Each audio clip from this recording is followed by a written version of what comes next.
This conference will now be recorded. You ready to go? All right.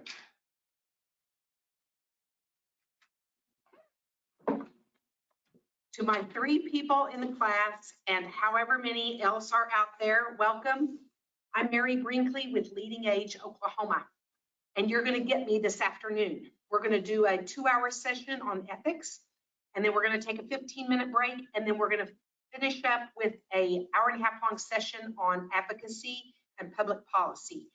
And I may be a little prejudiced, but I would say that these are 2 of the most important topics you're going to come across in this class. You can learn all about the regulations, you can learn all about everything. But if you do not have a solid foundation for ethics, that's where administrators get into trouble. Your ethics will determine your success or failure. Your ethics will determine if you're an excellent administrator, a fair administrator, or an administrator that might lose their license. And I don't want to scare you, but that's why this is important. And I'm going to step through everything you need to know about ethics. Let me get my glasses.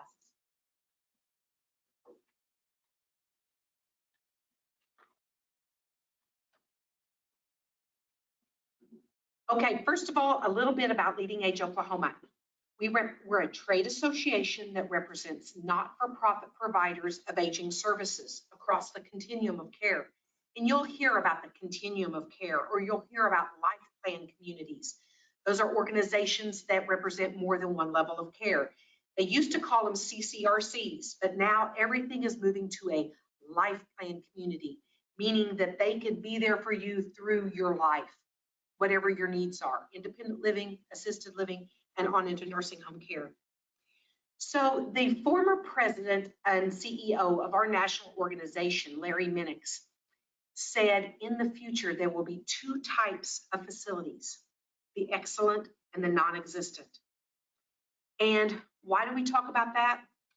Well, before I used to say that because of the regulatory environment and everything, if you're not doing things right, you're not going to survive. Well, now COVID has taken us to a whole different place. And we know that this thing is unrelenting. We also know that even excellent homes have had huge outbreaks. We've had marginal homes, 1-star homes that have not had the experiences. But the bottom line to it all is when the state comes in for infection control surveys, you have to be doing things right.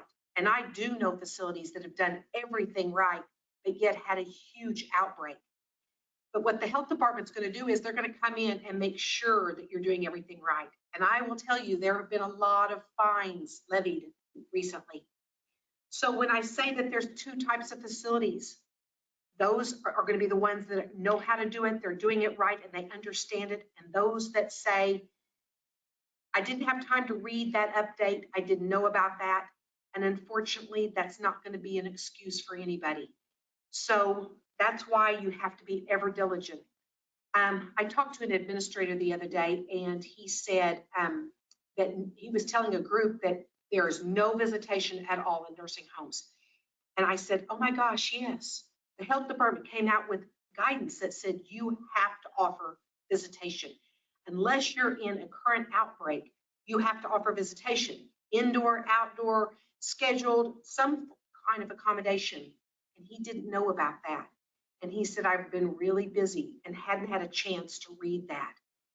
And unfortunately, that's not going to be an excuse. And I will tell you, since COVID hit, we used to do an update every single day. A CDC, CMS, or health department update every single day. That's how much was being pushed out. Not a day went by for probably over 4 months that we didn't issue an update to our providers.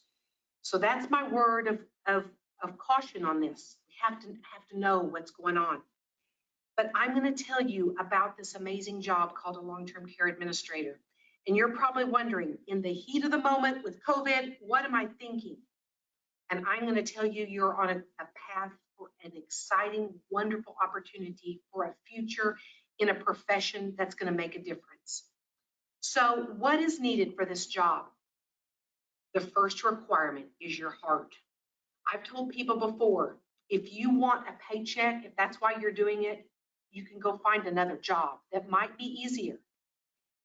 But one thing you need to know about this job is there's lots of people in their work that go to a job every day and collect a paycheck. But at the end of your day, you will leave your building knowing you made a difference in so many people's lives. And that's why this job is so important. I'm a nursing home administrator. And I'll tell you, I graduated from college. I did oil and gas abstracting, and most people don't even know what that is. I didn't know about it when I got into it. And then I had my 3 children, and it was time for me to go back to work. And I thought, what do I want to be when I grow up? And I'll tell you more about that. I have lots of stories. I tell lots of stories because that puts it in perspective. But I decided to become a nursing home administrator because I wanted to make a difference. So I told you I'm going to tell you stories. So much of what I'm going to guide you on, I'm going to give you an example.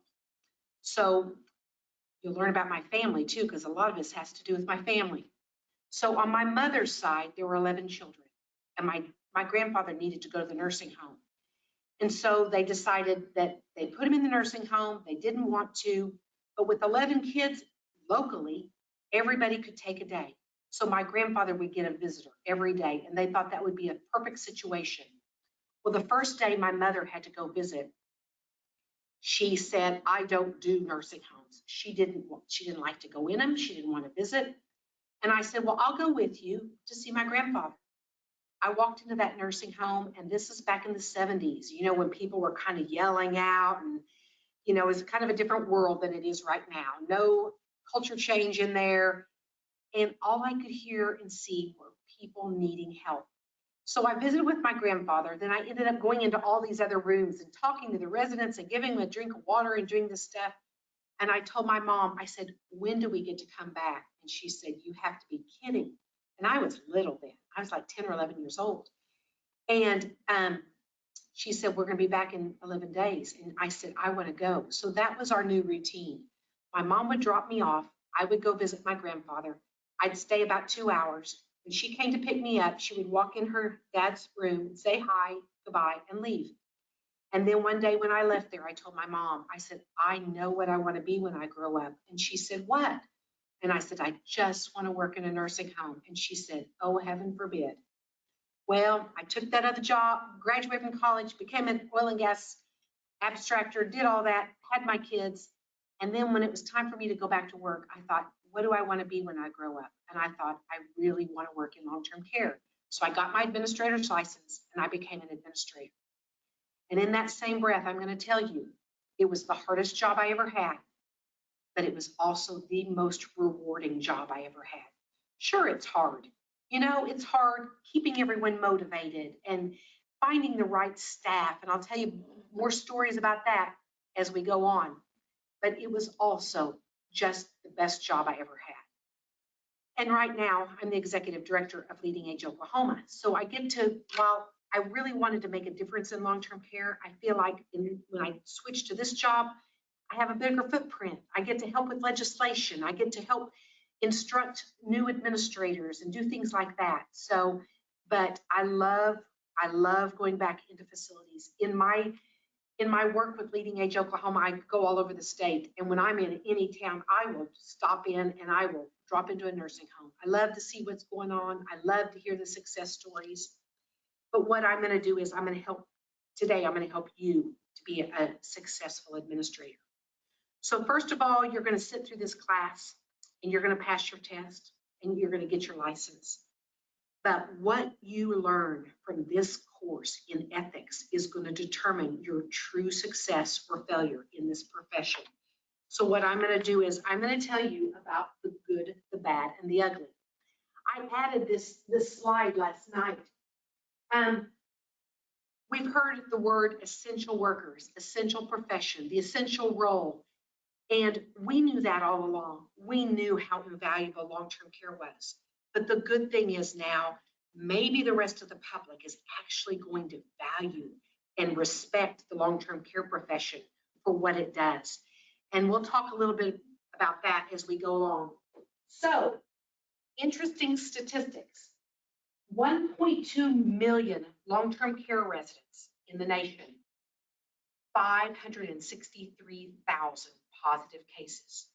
But we knew this on the front end. This virus is unrelenting, even with pristine infection control practices. There are things that happen. I wear these KN95 masks with a little thing over the nose and everything.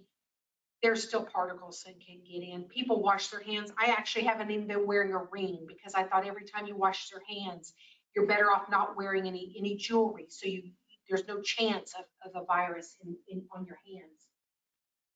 Long-term care residents make up 1% of the population, but yet we've had 40% of the deaths. And that is something that we are working on.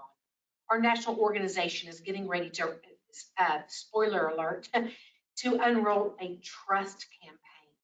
Because sometimes people now are looking at long-term care and saying, look what happened in those facilities. Look what they allowed. Look what they did. Look what they didn't do. And that's wrong. I can tell you the heroes among us are these people that have worked in these long-term care communities day in and day out. Some of the administrators have been there 7 days a week for months on end. So our time is now. We need to let the public know how invaluable the long-term care profession is. Do you know why? Every time a family is in a crisis situation, and I get calls like this all the time, and they think they're the only person that's ever been in this situation. I'll get a call and they'll say, oh my gosh, we've had mom, we've been taking care of her at home, she's fallen, this and that. We need help. And who do they turn to? Long-term care providers. When someone's in a crisis situation, who's there for them? The long-term care providers. But all too often, we're an unknown commodity.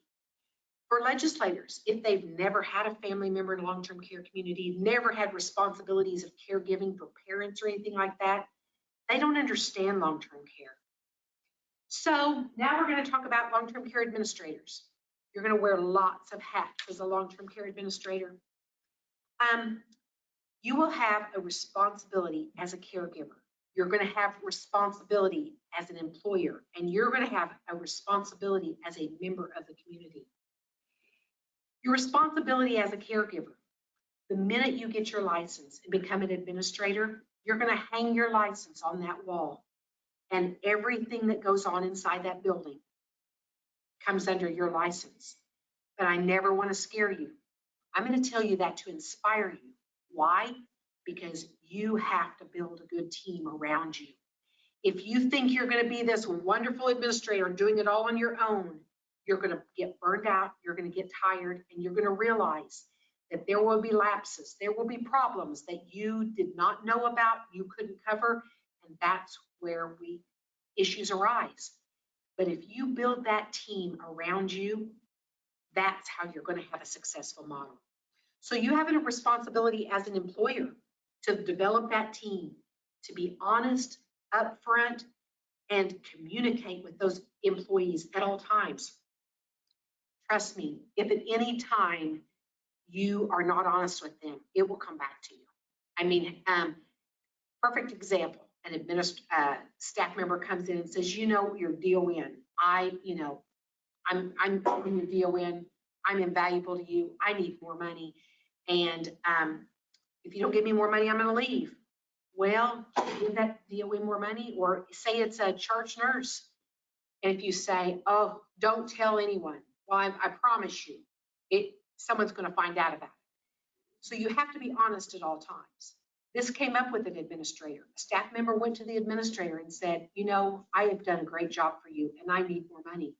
The administrator said, I really value you. And every year when we do your evaluation, I take that into consideration. And she said, you know, if I don't get more money, it was a lot more money, she said, I think I'm going to have to leave. And he said, you know, I've always just set myself out as being a very fair administrator. And in order to be fair to everyone, if I give you a raise, And what about this other person that's over here doing just a great job too? And so she said, so you're going to let me go? And he said, if that's going to be your choice. I monitor everyone throughout the year, and everyone that does a great job, I do the best I can, and I recognize that at your evaluation. Well, that person said, okay, but she didn't leave. Why? She loved her job. She knew she was doing a good job. But administrators sometimes get put in these difficult positions. That's ethics. And we're going to talk about those decisions and how you decide what kind of decision you're going to make, because whatever decision you make, you have to be honest and upfront, because all too often people are going to find out about what you've done. And if your employees don't know that they can fully trust you, then you're not going to be able to trust them. And when you have that element of trust between you and your team, then that's how you're going to take your organization to a whole nother level. When I was a nursing home administrator, there would be times people call in.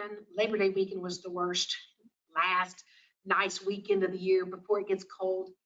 That was when most people called in. But I'll tell you what, my staff trusted me, and I called them and I said, you know, I need you. Could you pull a double? Would you do this? And they knew when I called them, I really needed them. And I never had a time where they told me no. They came in, I took care of them. You know, there was a policy in place of what they would get extra, but there was a level of trust. And that, because of that level of trust, we didn't have a lot of issues with turnover. So you have responsibilities to these employees, and as an employer.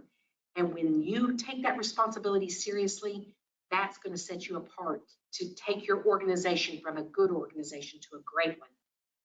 The other is the responsibility as a member of the community. And you're thinking, what does that have to do with me?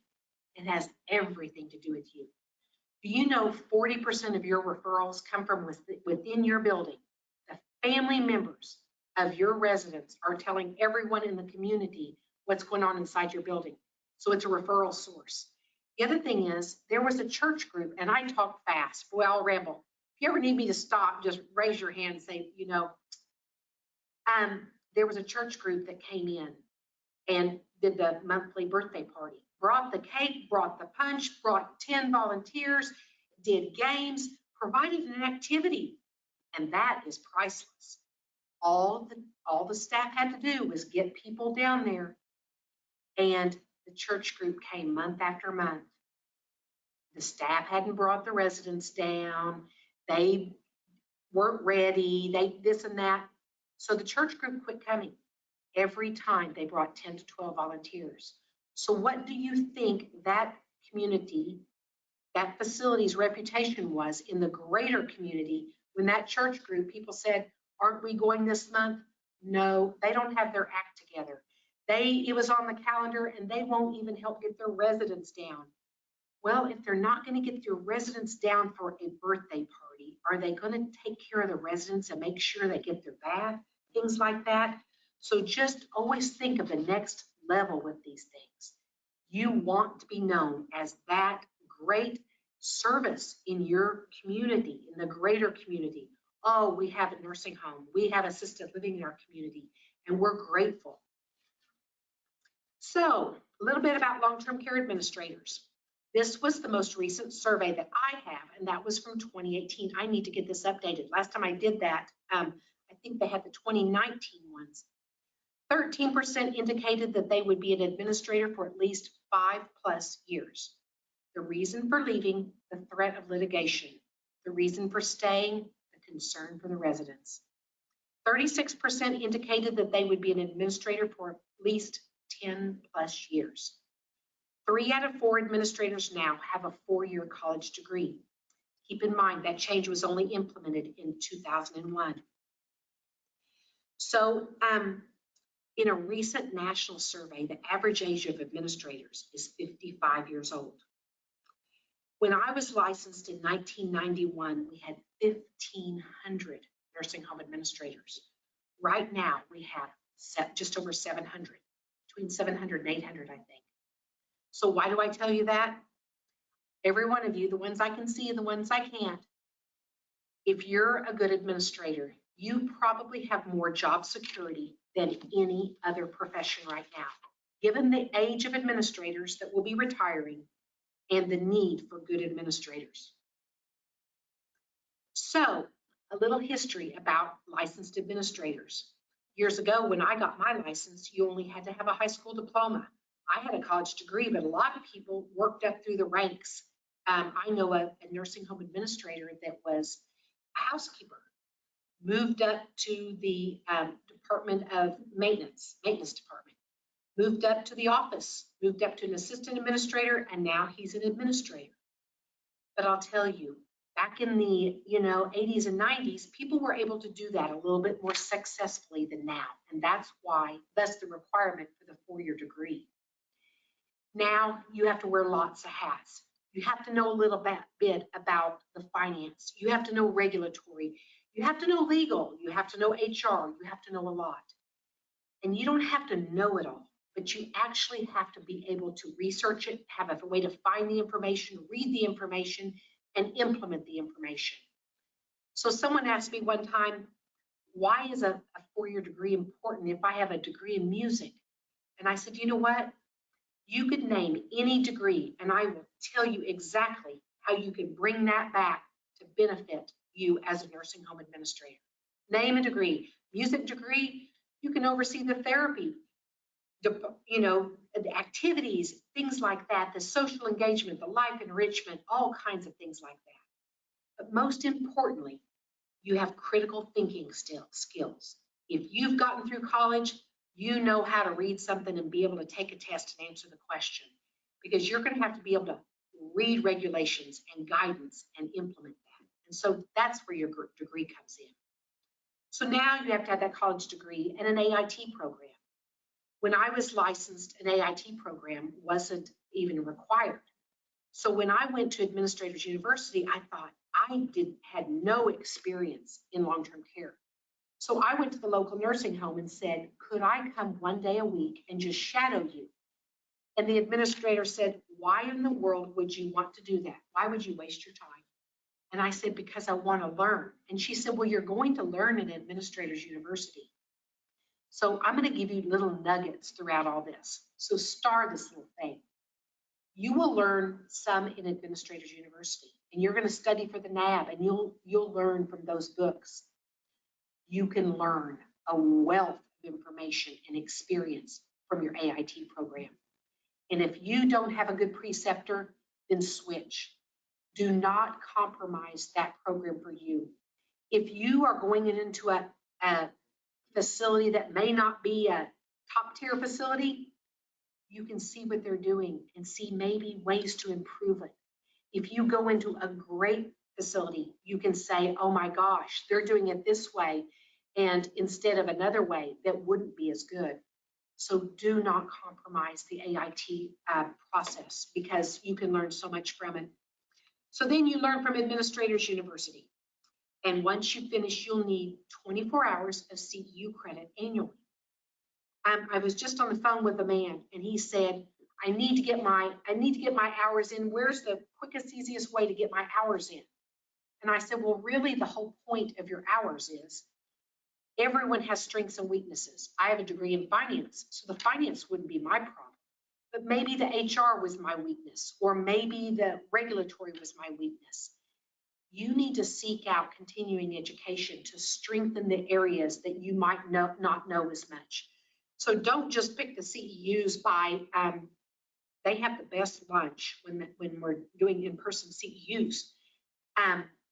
Go to get the CEUs that are going to be the most valuable. Some people sign up online. There was a woman that did, I want to say, almost all of her 24 hours in the 2 days before her license was due. She just got online and just went from one course to another to another. And I just don't know how valuable that CEU experience was.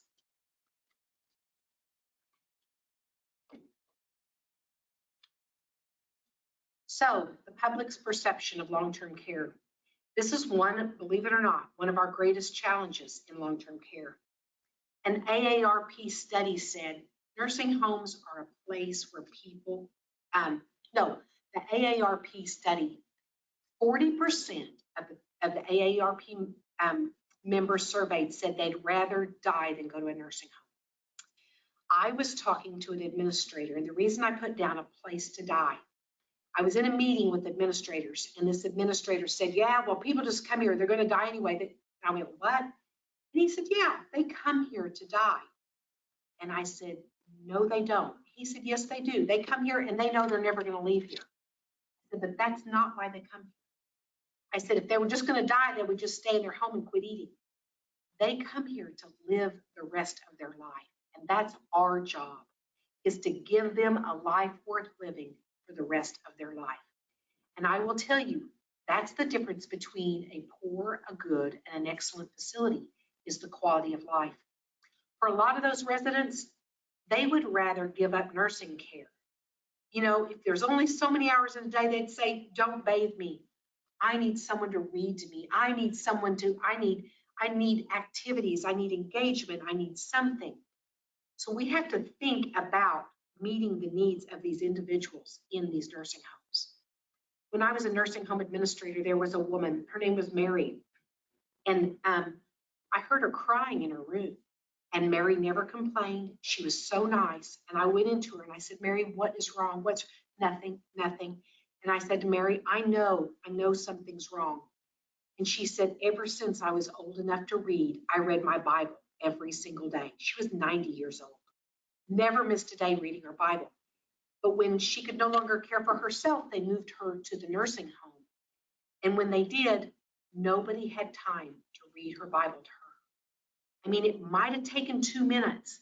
So this is the example I'm telling you. In Mary's case, she would probably say, don't give me a bath. Don't worry with dressing me. I'll stay in my nightgown. Spend that time reading my Bible to me, because that's what's most important to me. And I think sometimes that's what we lose sight of, is, what people really need. We know we have to follow the regulations and guidance, but at some point, we really have to figure out how we can find the money to bring in this additional life enrichment, to get past that public perception of nursing homes being a place to die instead of a place where they go to live the rest of their life. So here's another example of that. On my dad's side now, there were 10 children, and my grandmother was my grandfather's caregiver, and she died. And that happens all too often. The caregiver predeceases the person they're caring for. They get worn out, they're tired, they give up. So the family decided to keep my dad in his own home. Best case scenario, had 2 different caregivers, one 5 days a week, 24 hours a day, one 2 days a week, 24 hours a day.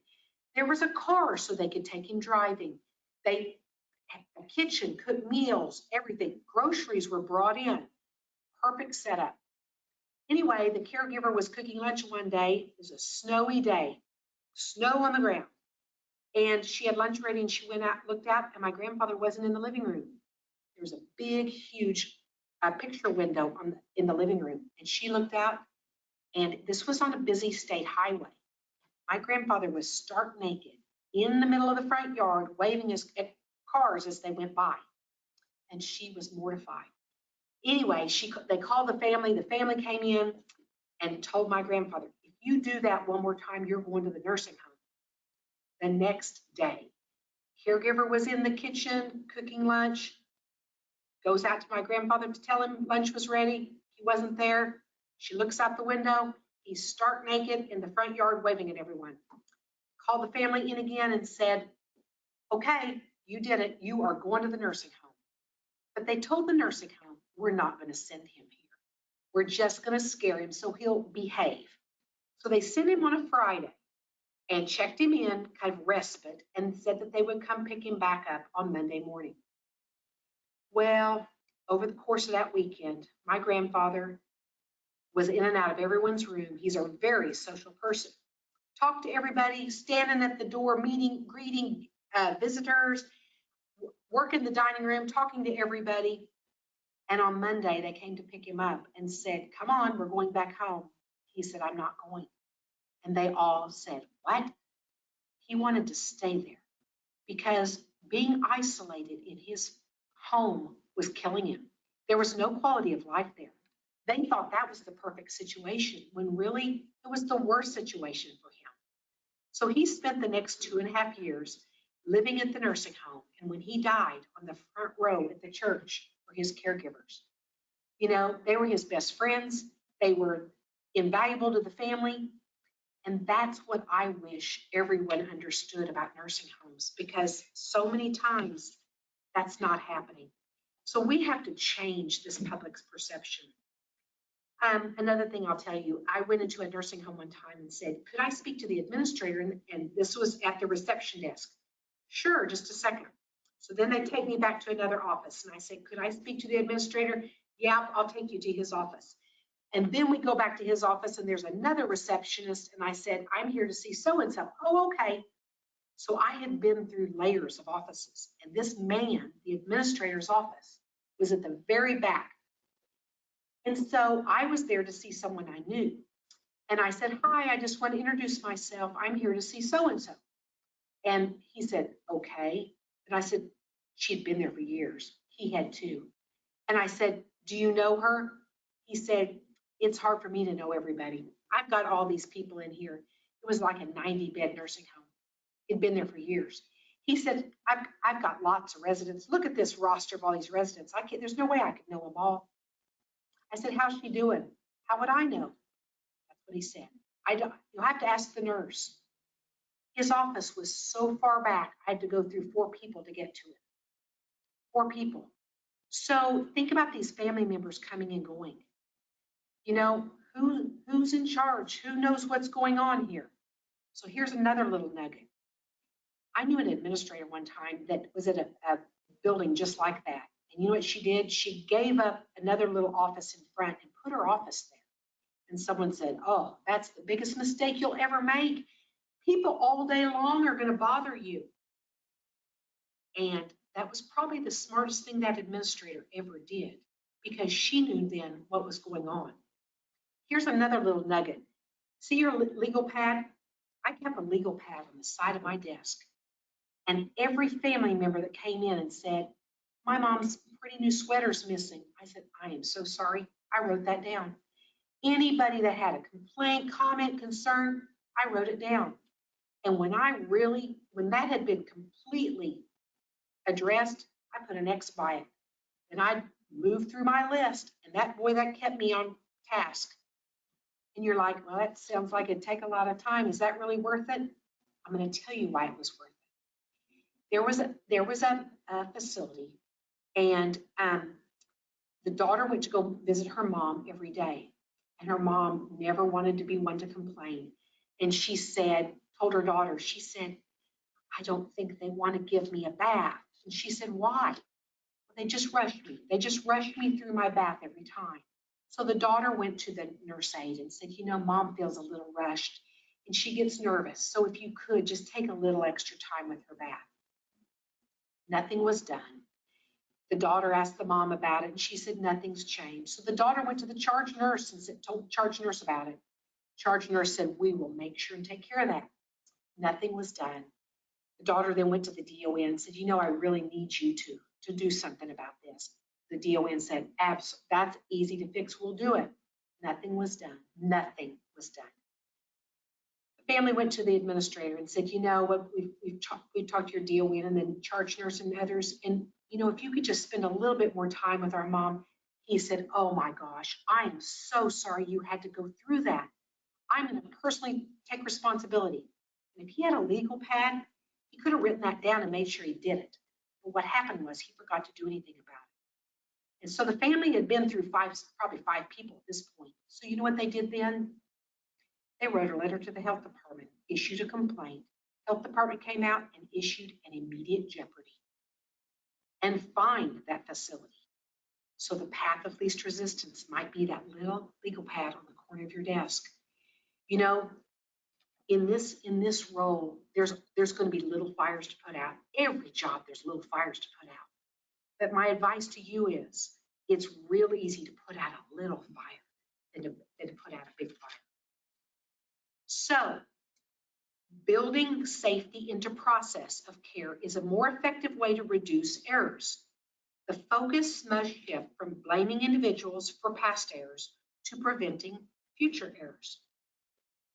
I walked into a facility one time, and in, kind of like the living room, the DON and the administrator had all the possible staff available there, and they were screaming and yelling at them for something that happened. And I was just like taken aback. Well, the administrator knew me then, and she immediately came out and said, "Oh, hi, Mary, come back to my office. Like, let's get out of here." And I could hear what was going on as we went to the other room. So remember this quote, because you know what? We can talk all we want about, you did this. But if you do it in a positive way, that's what you do. And I don't want to make this childlike. Do you know how you have the best success with children? You redirect them. So if you tell the staff, you know what? There's been a mistake. We want to make sure we don't make this mistake again. The last thing you want to do is call someone out, and that's what they were doing. This person did it, and because of this happened. That's where it comes in. You have to know your staff, they have to trust you, and you all work together, and you move forward together. If you've heard of the book by Jim Collins, Good to Great, it says if you want to move your organization from a good organization to a great organization, the first thing you have to do is you have to get the right people on the bus. In your organization, there will be some people that you're like, oh my gosh, star by their name, I can count on them. And there might be someone else that you're not too sure of. Because until you get the right people on the bus, on the right seat on the bus, then the bus can move forward. And that's how you move from good to great. So I'll give you a story about that. I took over a decertified nursing home, and it was a train wreck. It was a really bad mess. So there was a charge nurse that had been there 18 years. So when I got there, I told her, I said, I want to know every resident in this building. And so she said, what? And I said, I just want to know who's here, how many, heavy care, lighter care, what their situation is. Okay. So she proceeded to take me on a tour through the building and introduce me to the residents. And in this tour, she told me a lot. She told me she was, keep in mind, I was the new administrator. I was her new boss. And she told me, I'm so good, I can pass meds by memory. I said, you can? She goes, yeah, I know those meds. I can pass them by memory. I said, wow, that's amazing. Then we got up to one room, and she goes, don't open the door to that room. I said, is there a resident in that room? Oh, yeah, but don't open the door. It's bad. It's bad. I said, well, if there's a resident in that room and I'm the administrator, I need to know what's going on with that resident. I went in, we opened the door. That resident was in a lift above the bed in a sling.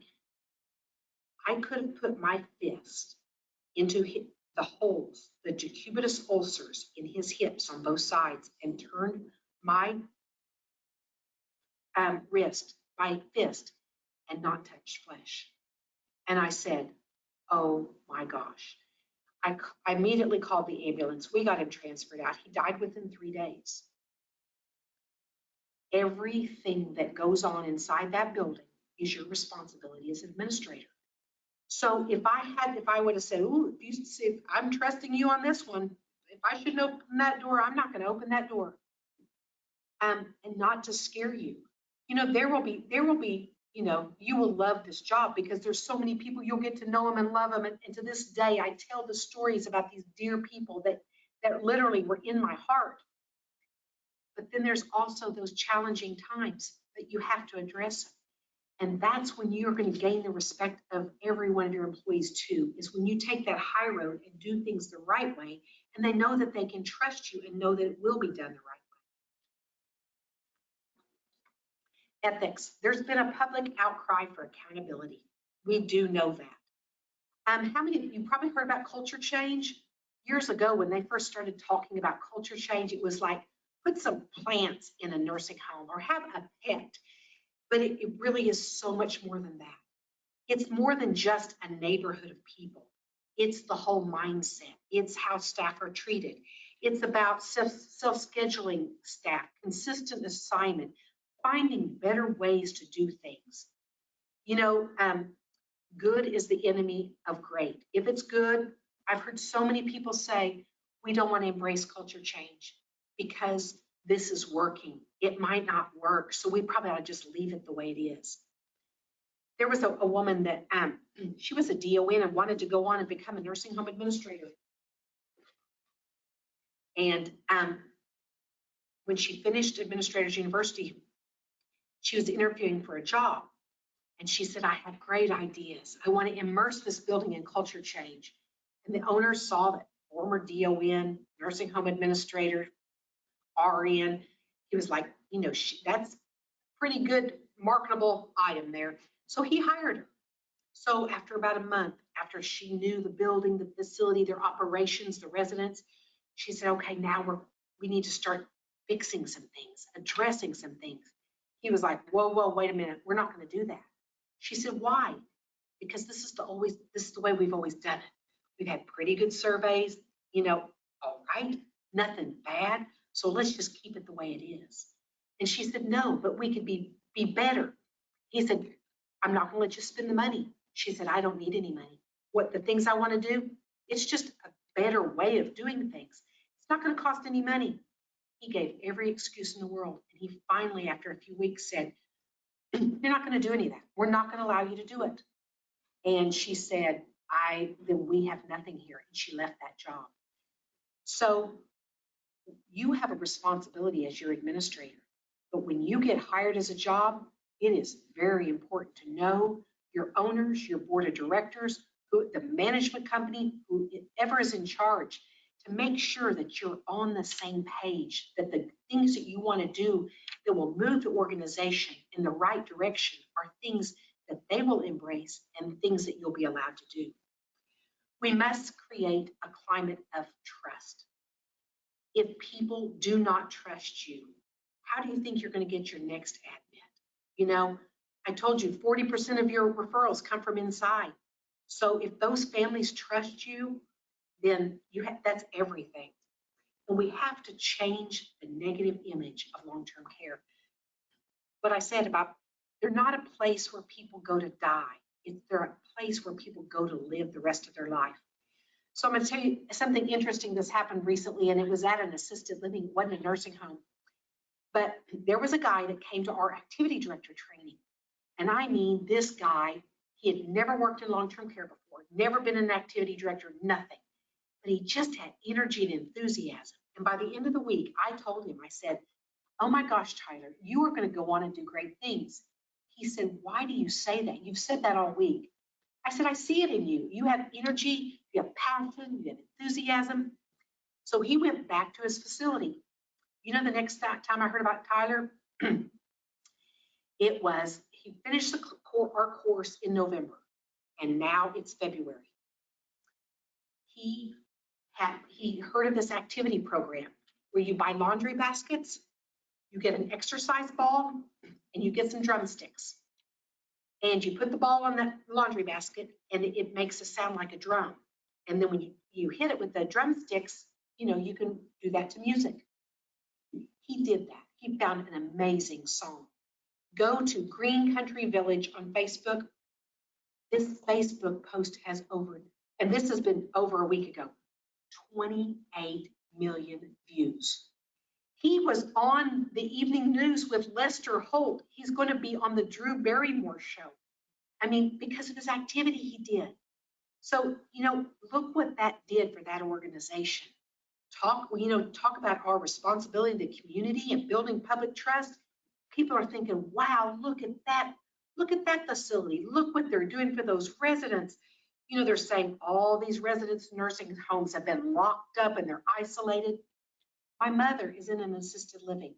She said that this past year has, you know, we don't get to see her like we did. She said it's the best it's ever been. We've had more activities, more fun, more things going on, but we don't always hear that side of it. So that's why we have to help share that message about long-term care. So the Affordable Care Act, when it was passed, there was an ethics component included in it. I always get to talking and I forget. There's a required ethics component.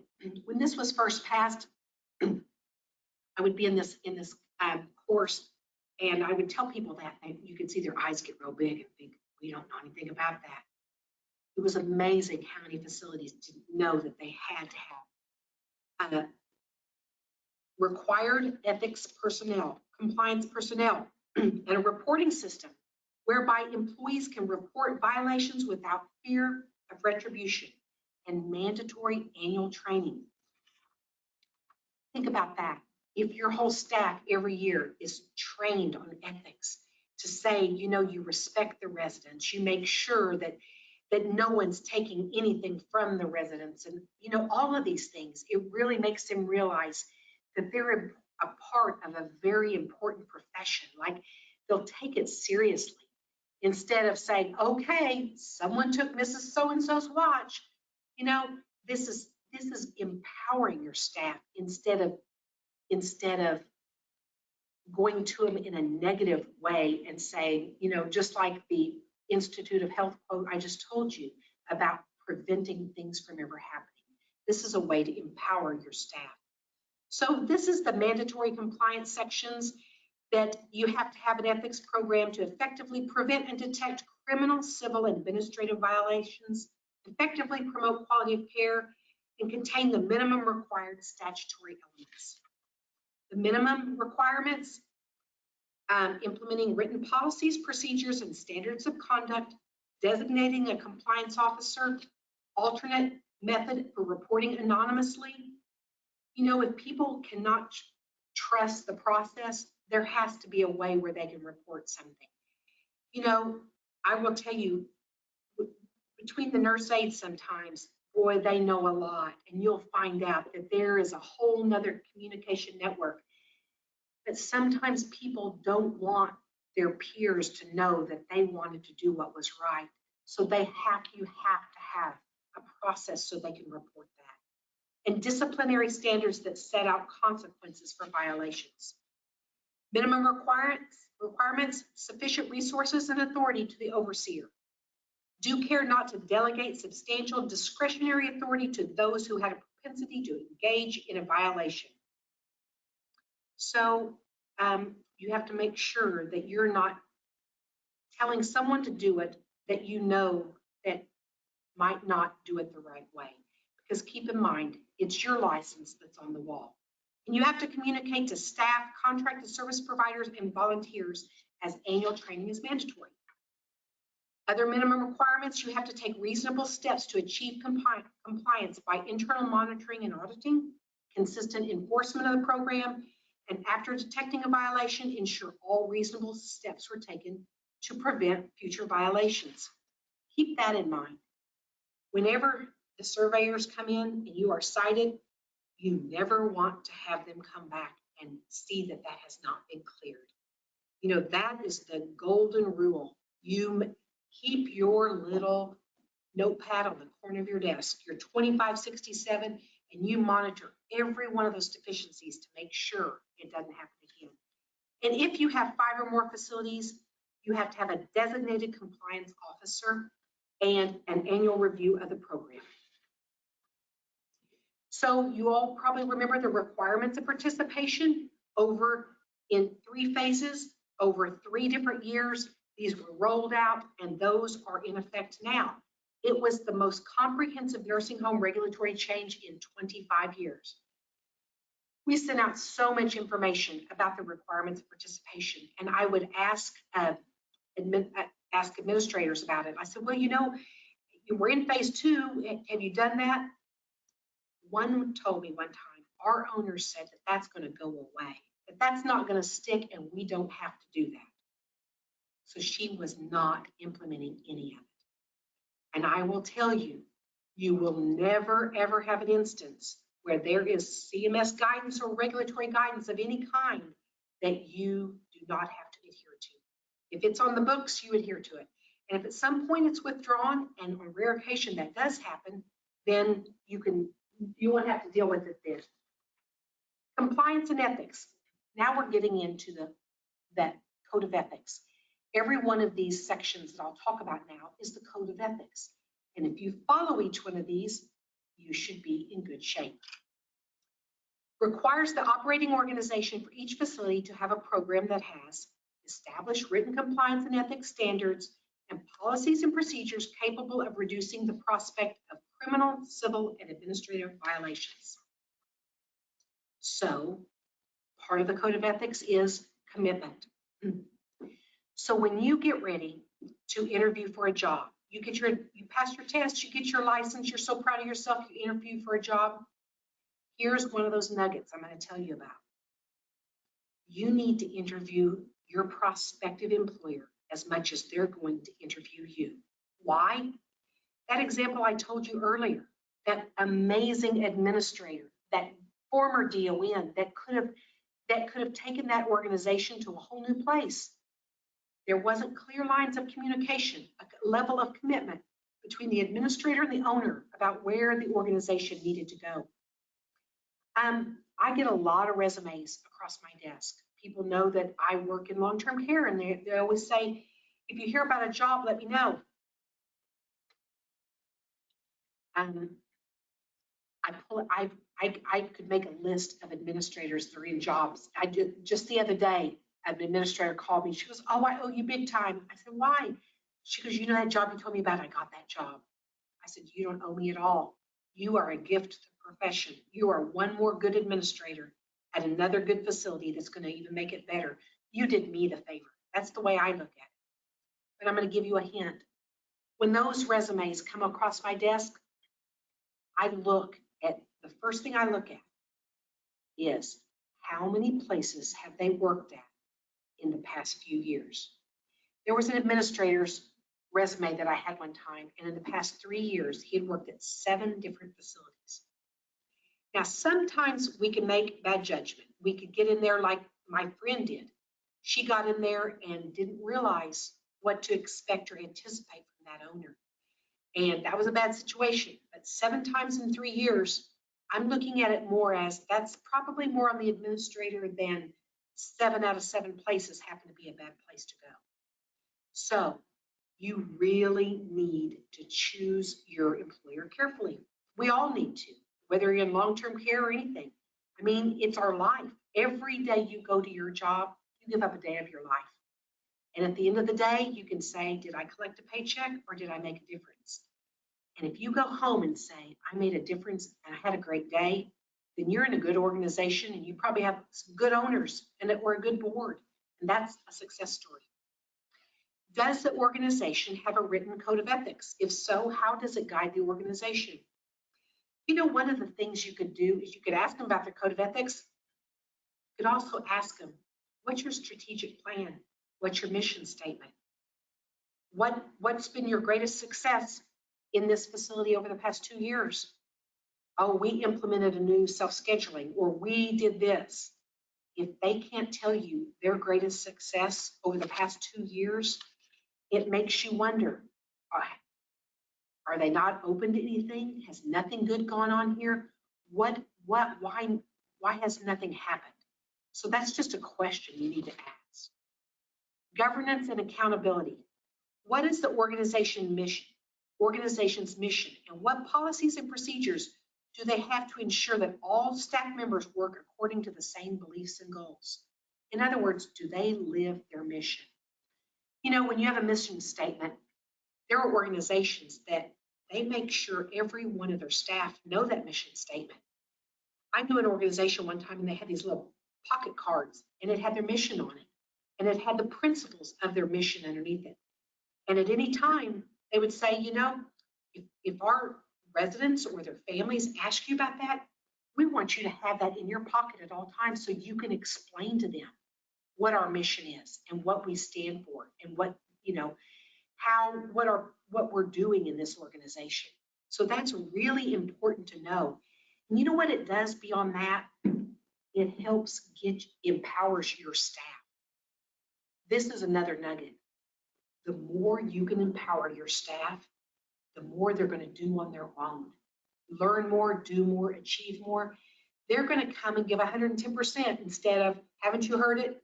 Well, when I came on my shift, They hadn't done the laundry. They were behind on baths, so I'm not going to make up for them. When I finish my shift, I'm going to leave that for the next one. Is that teamwork? Is that care? Is that a single focus for the good of the residents and the organization, what they want to achieve? Do they help each other out? That's the main thing. And that is hard, because I'm going to tell you, in an organization, you're probably going to have 75% of the staff that are those people. They're pulled together. You're probably going to have 25% that are out there and they don't know if they want to be there. They might still be deciding.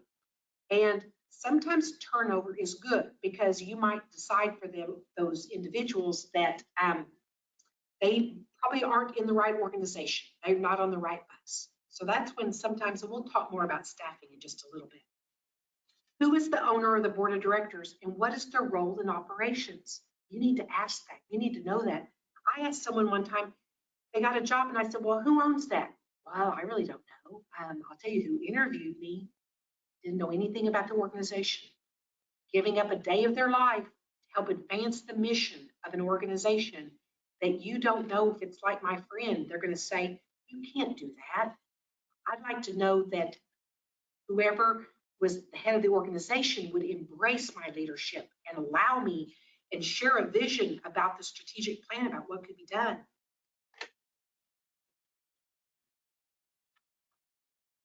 Innovative care and services. How does the organization identify and adopt new care and service practices? Ask that question. Or if you're an administrator, what is your plan? People think strategic plans are for like businesses.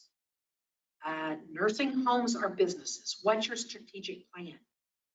Is census the problem? If census is the problem, why is it the problem? Is it because 40% of our people inside here that are doing our referrals are not giving us good referrals? So you need a strategic plan to identify areas of improvement and way to take your organization to a next level. What is an example of an innovative policy or procedure that they have implemented? Ask them that. You know, what's new around here? What are you working on? If they say, well, we're just bathing the residents and keeping them fed, one of two things. They're not going to let you do what you need to do, or you're going to have a world of opportunity to make a big difference in that organization. And do they collaborate with other organizations? You know, when I took my first job as a nursing home administrator, I got called as soon as I got my license, and you will too. And I thought, wow, they're calling me, and they're like, jobs are available. They must think I'm special. No, sometimes they just need good people. They're willing to take a chance on anyone. But anyway, I was hired into a building that I had no idea how bad it really was. As soon as I got there, I wanted to know all the residents. But then I needed to know what I had to work with the staff. And then I needed to know about supplies. Three main things. So I said, so where are the supply room? And I said, so where are the gloves? Keep in mind, this was in 1991. It wasn't in 1961, 1991. They said, oh, we don't get to have gloves unless there's only one box, and that's only if you have to insert a suppository. No gloves were being used in that building. Yeah, and that was in 1991. Community involvement. Are volunteers involved in the organization? What kind of community programs are integrated into the facility? Are residents encouraged to vote, participate in religious services, and continue other lifelong activities that are important to them? You know what these things show? The life that's going on inside your building.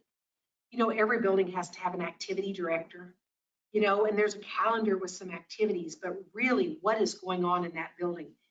And trust me, the surveyors know immediately. They can look at an activity calendar. In the morning is exercise, afternoon's bingo. Morning is prayer service.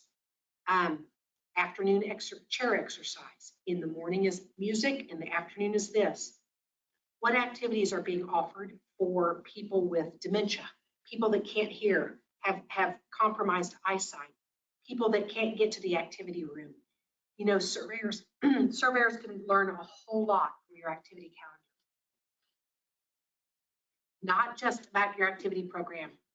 They're going to learn about your commitment to ensuring quality of care and quality of life for your residents.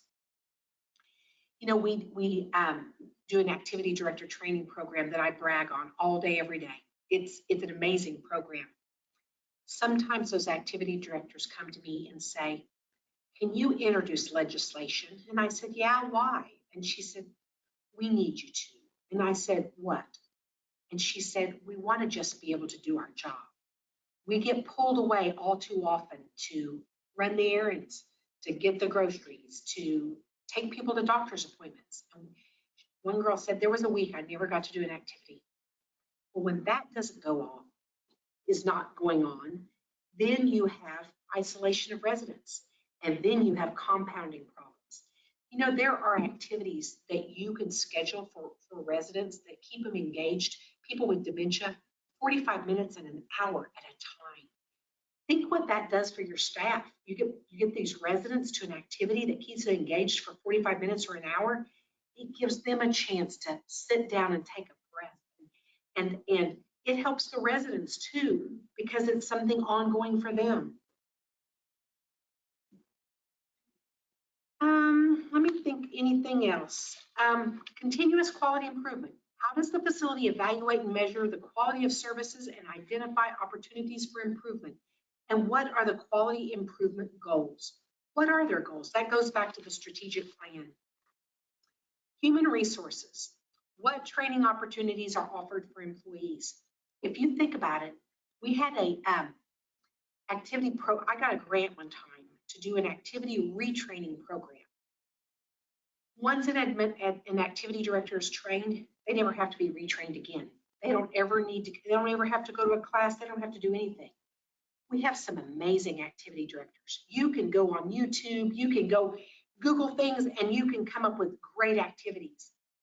But I always say everyone's batteries run down. I mean, it's really hard to keep people engaged and new ideas. How do you do that day after day? Residents don't want to come down. The staff don't want to help them come down. So what could they do that would be more exciting to get people engaged? So I did a retraining program for the nurse aides. One nurse aide was trained over 20 years earlier, had never been to another class, nothing. And she really wasn't computer savvy, I'll just tell you that. And she actually was brought to tears in that class. She said, I wish I had known this. There's so much more I could have been doing for those residents. But one of my favorite quotes is, and it's in here, I'll get to it a little bit, but we have to have ways for staff to recharge their batteries. They need that. We all run down. We need that. As an administrator, you have to be with your peers and know that we can do this. I've worked through that. I had an IJ, you know, we worked through it. Our team came together and we just said, not on our watch. We're not going to do it again.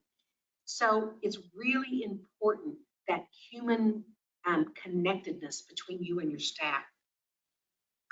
Do you conduct satisfaction surveys in which the results are used for improvements? So many times, you know, through the Healthcare Authority, we used to do those staff satisfaction surveys. And you know, there were so many administrators that glanced at those results, but never really used them to their benefit. So do you really survey your staff anonymously and ask them to be candid? How could we do better? If you could change one thing, what would it be? I will tell you, some of the easiest, quickest answers to making your job as an administrator even easier are right there with your staff. If you will let them share what they know and give them the ability, empower them to help implement some of those ideas. I'm telling you, the more you can do that, you will lift the burden off of you. And then you can be that leader. You can make sure you can have time to make sure everything's going smoothly instead of putting out lots of fires. And ask them, what's the average length of employment? What's your turnover here? Do you know there's lots of buildings that do not even track turnover? Don't track turnover. How do you know if there's a problem if you don't even know what your turnover is? So I'll tell you the story. There was an administrator that was licensed about the same time as me. I was in Oklahoma, He was in Missouri. I took over a decertified home. He took over one too. Their turnover was in excess of 150%. The building was 50% occupied. It was a mess. It was a big mess.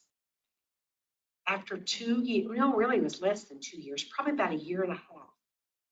Not only was there a waiting list to get to be a resident of that facility, there was a waiting list to get to work at that facility. Can you imagine?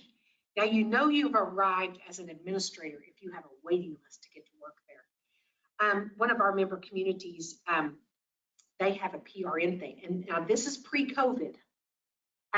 In order to ever get a full-time position at this nursing home, you had to work PRN.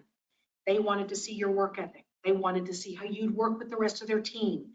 You earn your stripes, you get your name in line to get to be hired at that nursing home.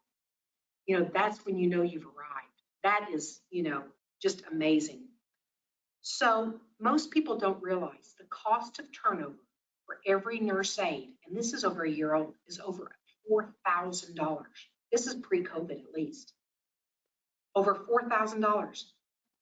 If you turn over 100 nurse aides in a year, that's $400,000 that has flown out your window. But you know what? Every time I say that, people are like, what? You think of your budget and $400,000 flying out the window? You're like, oh my gosh. If you aren't tracking your turnover, you do not know what it's costing you. Every year we survey our member communities and we ask, what's your turnover? What is your pay scale? Everything. 2 years ago when we did this, the home that had the lowest turnover paid in the bottom 25%. So you know what? Every time you look into human resources, pay will show up as the 4th or 5th motivator, not number 1. People will leave a building for a quarter an hour, but then they'll come back. I know that that's happened because they said, oh, we didn't realize how good we had it. We want our job back. It is so important for you. And that's where really valuing your team, you don't have to pay the most. They want the best place to work. They want a place where everyone pulls together and helps each other. So that's the sign of a good HR department. You do have a CEU requirement. And remember what I said about the activity directors getting retrained? One of my favorite quotes of all by Maya Angelou. We did the best we could with what we knew. And when we knew better, we did better. So how many times are we not communicating to the staff, oh my gosh, this regulation's changed. CDC guidance has changed on infection control. Oh my gosh, now you can't wear the cloth mask, you have to go to the surgical mask. You know, if your staff doesn't know that, there will be missteps, there will be mistakes. The more they know, the better they're going to do. And that goes across the board with everything. You know, just to empower your staff to say, you know what, we believe in you. We're going to send you to a course, or we're going to let you go online or do this, or we want you to be a part of a work group to change this process. You will get so much more out of that nurse aide or that charge nurse or that DON knowing, oh my gosh, they believe in me, they trust me, they value my opinion and my ideas. So public trust, this is a part of the code of ethics. At the end of the day, would a family recommend your facility? At the end of the day, that's what, you know, the bottom line, would they recommend it? Are families content with the services? Now keep in mind, there's always going to be those family members that are going to be disgruntled, that they're going to want more, but are they really content with services? There was a family member, and I mean, she came down every single day, 3 times a day to help feed her mom. And she would plant things, like she'd put Kleenex underneath the bed, or she would do something just to see if we were cleaning. And it was just driving me crazy. She was testing us, and she was testing the staff. She would really buddy up to some of the nurse aides and say, you take care of my mother. You know, I'll take care of you. Like, take care of my mother. And I told her, I said, you know, The staff can't do that. If they do more for your mother, they're doing less for this other person over here. And I have a responsibility that every person's going to be taken care of. So I have to make sure no one's left behind. And she kept doing it till finally I said, you know, she was really crossing the line. And her name was Mary Ann. And I said, Mary Ann, I said, I guess we're never going to be able to please you. You know, I'm sorry, because she was always pushing the envelope. So I said, I guess your mother needs to move out. She was like, oh, no, I would never take my mom out of here. She couldn't get better care anywhere than here. And I said, well, every day you have a complaint. Every day you're criticizing the staff. You're doing something. And I said, if that continues, you know, we're going to issue that discharge notice, the move out notice. My gosh, she was bringing in cupcakes and pizza and pop for these people, and we had a whole new person. But you have to understand your families. You have to work with them, because you can't buy into those people that are going to try to work the system. The other thing is, what do the ombudsman and the ombudsman volunteers think of your facility? Don't fear the ombudsman. People used to say, oh, those ombudsmen, they come in there and stir the pot. You work with them, and they'll work with you. You know, if a resident has a problem, call the ombudsman. Say, can you come talk to this resident? Let us know. Maybe she can tell you what we need to do better. And you all develop a plan and work together. But if you don't work together, then what is the ombudsman going to be saying about your building? A lot of times people ask them, what's the best nursing home in this region? Well, which nursing home is the ombudsman going to tell them about? The one that, oh, they work with the residents, or the one that says, well, we can't even get in there. You know, they don't want us in there. They want us to stay away. So that goes back to your community involvement, the messaging, the public trust. You know, what kind of message are we communicating? So I have to tell you another quick story. I'm gonna have to tell them to kick down the heat in this room. Are you guys going to sleep? I'm comfortable, but they've been sweating, but I'm Oh, comfortable. I'm just like, bake cookies in here. It is hot back. It is hot. True story. I was in Walmart at the checkout, and you know, I just talked to anybody. There was a girl behind me in line that had a nursing home T-shirt on, and you know, I had to ask. I said, "So do you work at that nursing home?" She said, "Yeah. We were so short today. People didn't show up. I mean, we didn't even get half of our work done." She didn't even know who I was. All I did was in the line at Walmart and asked her about her T-shirt. And she proceeded to tell me every single thing that went wrong that day, that week, and that month, and probably that year in the checkout line. Remember what I told you about your public's perception? And I was just like, oh my gosh. Take a note. Don't ever order T-shirts or tell them they can never wear them outside the building. Well, really, that's not the way to do it. Because if your staff believe in you and you believe in them, they'll wear that shirt with pride. True story. Not 2 weeks later, I'm at Walmart, and here's a girl with a T-shirt on with the nursing home name on it. And I thought, I'm not going to say anything. I thought, I just have to. I thought, you just set yourself up. So I asked her, I said, oh, I see your T-shirt. Do you work at a nursing home? Oh my gosh, yes. I love my little residents. She said, I was off last week, but my little so-and-so, she was feeling sick on my day off. I just had to go check on her to make sure she was okay. I was so worried about her. That's what I got from her. So talk about your walking billboard. Talk about your public relations. Talk about, you know, public trust. Look what that person did. I mean, wouldn't you want that person on your team? So that person earned her T-shirt. So trust.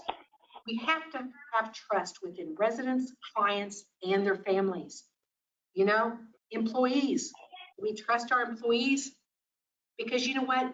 If your employees are part of an organization that's doing great things, then they're going to feel good about that. It's when they don't feel a part of something, they're disengaged. They're not going to be your walking billboard, or they're going to do it in the wrong way. Owners and board members, we have to have trust with them. They have to trust you, and you have to trust them. The media. Oh my gosh, if I could give you one word of caution. I deal a lot with the media. And oh, I learned. One time they asked me something and it was like 3 sentences. And the middle sentence was the something that if you just printed that middle sentence, it would be like I was saying something bad about a nursing home, but it said this, that we don't want this, and then we have this. Good. But they just printed the middle sentence, and I was just like, oh my gosh, I was mortified. So here's the bottom line. Be careful what you say. And when you're an administrator, you must have a policy that nobody can talk to the media ever unless it's your spokesperson. Can you knock on that door and tell Z to tell someone to mute their phone? Someone, They can hear you. You can tell them. hey, you guys, somebody isn't muted and I don't know who. You would mute your computer. There we go. Thank you. And by the way, guys, wherever you are, if you ever have a question, I'm trying to text me 405-640-8040. Just text me and I'll watch for text messages and I'll answer your questions. Because I'm rambling a lot. I want to get through a lot, but your questions are important to me. But you know who else needs to trust you? Policymakers. Back in, what was it, 2004, Leading Age Oklahoma took a big leap of faith, and we passed legislation that changed the way every nursing home's reimbursed. All new money is allocated 70-30. 70% of all new money goes to direct care. 30% of money, all the money is a flat rate to cover food, utilities, all these costs that everyone has. But the 70% is variable because it's based on what your direct care expenditures are. So this is one of those nuggets. And I won't get into the details of this, but if you invest more in staff, you get back more in that component of your rate. Right now, there's, I believe, a $23 variance between the high and the low. ABC Nursing Home might be paid $150, $160, and XYZ Nursing Home's getting paid $183. And you're like, well, why do they get more? They spent more on direct care. But when they spent a little bit more on direct care to make sure they weren't short-staffed and they paid a fair wage, you know what that did? That reduced their turnover. And so that $400,000 that flew out the door might only be $100,000. So they saved a bunch of money there. But they also get more money every single day in their Medicaid rate. Every day they get that $23 per person per day extra. So there's lots of ways you can work smarter. So where to begin? Leadership.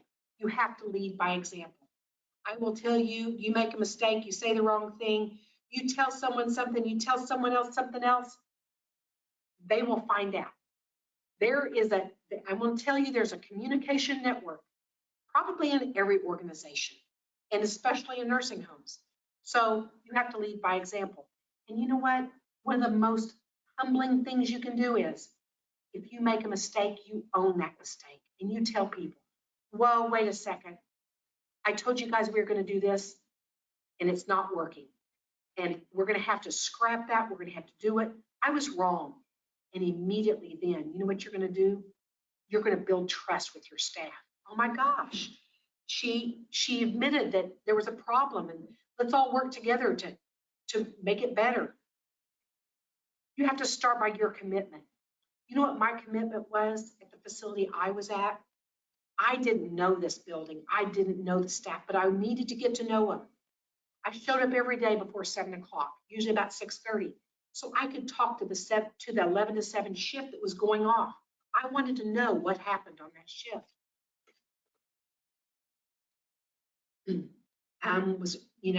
Were there problems with the residents? Were there anything with the supplies, the building, anything? I'd say, hey guys, a little stand-up 5-minute meeting. What happened? Anything I need to know about? And you know what? My little notepad on the side, I didn't want any surprises. I didn't want a family call at 9 o'clock to say, do you have any idea what went on in your building at 1 o'clock that night? Party on the South Hall. I didn't want any surprises. And then I worked the 7 to 3 shift. I was there the whole time, and I always stayed till after. Usually it's 4 or 5:30 probably. But so I knew what was going on in all shifts. And I had to at the first, but then I did it just to connect with them because they trusted me and I trusted them. But you should have people you trust. But that is a good way to really set the stage to get to know all your staff. You need buy-in. You know, will they go above and beyond the call of duty? If you call and say, hey, so-and-so's sick, will you, right now with everyone sick, everyone's been called, but in a normal environment, is there buy-in? Are they going to be the one to say, just because they left a mess for me, I'm not going to leave it for the next person? Will they help that family member and say, I'll do that for you? Do they care about the greater good? And is there respect for the process? You know, do they, you know, if you're going to change something, they either need to do it, or if they don't think it's going to work, they could share that, or are they going to be someone to say, we're not going to do this, let it fail. That's where buy-in comes in. If you have buy-in, then you have a better chance of advancing what you need to get done. I love this quote. To the world, you may be one person, but to one person, you may be the world. I walked into a nursing home one time, and I walked by a room, and there was a woman sitting there, and I mean, she had her little dress on, and her hair was all done up, and you could tell they put a little makeup on her. She looked so nice. And I said, oh my gosh. I said, are you expecting, I said, are you expecting a visitor? Because, you know, looked like she was waiting on family or something. And she looked at me and said, what day is it? And keep in mind, you know how when you're on vacation, you forget what day it is. This woman was really sharp, but the only way she really knew what day it was is one day a week, she got a visitor. This woman had no family, none. And when her sister, who was her caregiver, died, they moved this woman to another facility to be closer to the attorney that handled all their financial affairs. So they moved her to a place away from what friends she had, away from her church, which was her life, and into a nursing home where she knew nobody. So she said, I said, well, today's Friday. She goes, oh, I was hoping it was Saturday. And I said, why? What's Saturday? She goes, well, that's the day I get a visitor. One day a week I get a visitor. And she said, sometimes I get lucky and they'll have someone come by and talk to me for 10 or 15 minutes and tell me some stories or ask me about my life and what I used to do. She said, most of the time they'll just say, are you doing okay? Do you need anything? And I just tell them, no, no. And they'll say, well, have a good day. And then they'll leave. That's her life. To the world, you may be one person, but to one person, you may be the world. That one visitor is her world, and your staff is their world. So finances. There is a direct correlation between staff satisfaction and resident satisfaction. So here's another nugget. Here's this circle. Pretend like this circle goes around. You know, you take care of your staff. You make sure that there's buy-in and that they believe in you and you empower them and the staff like their job. And if the staff are happy, the direct correlation between staff and resident, if the staff are happy, the residents are happy. If the residents are happy, their families are happy. If the families are happy, they're going to refer more people to you. If they refer more people to you and your census goes up, you have more revenue. If you have more revenue, you can take better care of your staff and you will be able to take care of your finances. That is the full circle. And when a piece of it breaks, that's when you're going to have a collapse of your finances. Someone said, well, we had to cut back on this. So, you know, and whenever that's the natural circle, and whenever a piece of that is disrupted, there's fallout from that. I know of people that said, oh my gosh, things are tight. They cut their staffing back to bare bones. Well, then the families were in an uproar because baths weren't being given, things weren't done, families were upset, census went down. All of a sudden, that home's not the good home anymore. There were two homes, two nursing facilities within 2 miles of each other. One was 100% occupied, embracing culture change and doing all this stuff, and the other one was 50% occupied. Well, this administrator left, and they got someone new in there. They're like, oh, we don't need to do all that culture change stuff. Forget that, forget that. wasn't that person that's going to get buy-in with the staff. Within a year and a half, that home was 50% occupied. This one was 100% occupied. And do you know what that does to your bottom line when you lose half of your residents? It's huge. So remember I told you the story about the administrator that had the waiting list to work there? He was the one that really started running the numbers. He was the one that's talked about all of this evolution of this circle. He was the one that proved it. He was saving, when he got to the point where his turnover was reduced, his revenue increased $300,000 a year. But keep in mind, that number, that's pre-COVID, that's, you know, that was then, this is now. But the reason I tell you that is your worst enemy could be your turnover. If you run a number of what it's going to cost you, and keep in mind, you might hesitate to terminate an employee that's not a very good employee. That employee might be running off the 10 good people that you lost. So that's why when I talk about getting the right people on the bus, that's why. Responsibility. Residents are entrusted to your care. This is a part of the code of ethics. You must abide by laws and regulations for the profession. You must perform duties with integrity, which will earn the confidence and trust, respect of the general public. And you must maintain confidentiality for personal health and financial information. And when HIPAA came out, there was a facility that had an art show, and they had all this artwork on there, and they had their first name on it. They said it was a HIPAA violation. They took all the artwork off and I said, that's not a HIPAA violation. You know, put the artwork back up. But people didn't understand. And so they erred on the part of, if we don't know, then we're just not going to do it. And, you know, that don't let the barriers of uncertainty keep you from accomplishing great things. So ask, find out. And when I was a new administrator, I called the health department all the time. I didn't want to know I was calling because I thought they're going to say, we need to do a survey on that building out there again because she's calling a lot she doesn't know. And I will tell you, our health department in this day and age is so much, they are willing to work with you, to give you answers. Do not fear them. I've always said, if in doubt, call or report. You know, falls, things like that. I know of people that it's better to err on the part of reporting and asking than to not report. And the cardinal rule is you never change records, ever. That is, you would never allow anyone, because I know of when that's been done, and it comes out in a court of law, and it never ends well. So, are you talking to me? What I know, I have lived. Every wrinkle tells a gain or a loss, a triumph or tragedy. I have not stopped needing or wanting. I will never stop growing or giving. I will not go quietly or gently.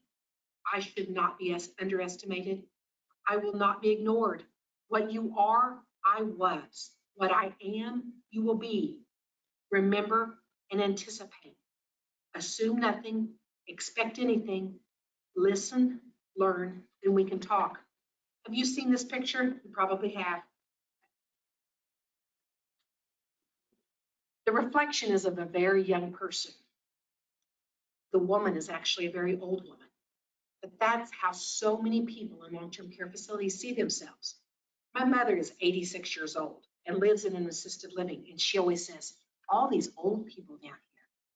She never sees herself as that old person.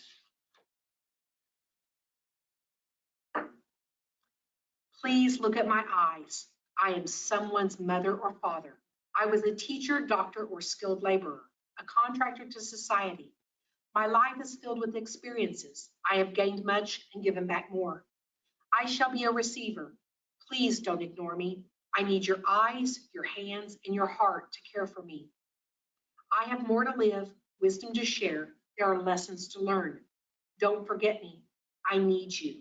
Someday you will need. I hope you are not forgotten. There's some nuggets in here that I think are worth sharing with every new member of your staff. for them to read that and understand inside who each one of these people are. For your staff to know, that this person, there was a woman at one of our member communities that was one of the original Rockettes in New York City Music Hall. There was one that was a Rosie the Riveter. There's some really amazing stories. But I'm going to tell you a story about another one. And this is another Mary. When I was a nursing home administrator, there was a Mary that never would let anyone do anything for her. They would say, oh, no, don't help me. Go help Mr. So-and-so, or go do this, go do this. And the staff would say, Mary won't let us do anything for her. So anyway, I said, Mary, you have to let these people help you. But she was like, no, there's other people that need it more than me. So I went to a staff member and I said, why won't Mary let anyone help her? And I found out why. Mary was a nurse aide at that nursing home for 42 years. They had a retirement party for her on a Friday. She had a spell of illness over the weekend. And on Monday, Mary was admitted as a resident of that nursing home. So Mary knew firsthand. She knew what it was like. She was a very good nurse aide. She knew what it was like to need someone, to call your call line and have to wait 30 minutes or 45 minutes or whatever. So she wanted to make sure everybody else was taken care of. So sometimes it's really good that we know who that person inside is. So expectation, part of the code of ethics, expectation. You must maintain competencies necessary to effectively perform responsibilities. You cannot tell the health department, like this one administrator told me, I didn't know that. I hadn't read that. You have a responsibility, an expectation. You have to enhance your knowledge and expertise through professional development. You shall not misrepresent qualifications, education, experience, or affiliations. You shall not perform services other than those qualified to perform. Tell you a quick story, how I got buy-in from my staff. So this was a decertified facility. The morale was at ground zero. No, they didn't even think the building was going to stay open. And it was full of problems. But one day I came to work and I had on some casual slacks and my tennis shoes, and they were like, what are you doing? And I said, I'm going to laundry. And they said, why? Because we had a laundry problem. The clothes were burning up in the dryers. No one got their right laundry back. They were just distributing laundry. There was no system. So I worked in laundry 3 days and they thought it was great. I passed laundry. We figured out a system and I was just like, oh my gosh, here's what we do. We're only going to do laundry on this little section at a time, so we know we're going to pass back laundry in that section. We're not going all over the building. We're not putting it all in the big washer at the same time. I left there 3 days later and they were like, thanks, we had fun. Well, 2 or 3 weeks later, I showed up again. They're like, what's going on? I said, I'm going to work in housekeeping. I told one of my housekeepers, I said, oh, Mark, I said, be sure you clean that room because their family's coming, out of town visitor coming. I had it on my thing, made sure the family's coming. We're going to be ready. He goes, I just got it cleaned. I said, no, you didn't. I was just in there. And he goes, no, I did. I said, let's go see. And I said, see, you didn't do it. He goes, see, I did it. His perception of clean was this, and mine was this. I was just like, oh my gosh. So I did housekeeping for 3 days. I said, this is what we need to do. This is the priority. We have extra time. This is the next thing we're going to do. And lined out housekeeping. Then I did it with dietary, and they were loving that. So anyway, in an in-service, they said, so where are you going to show up next? And I said, that's probably all I'm going to do. And they went, what?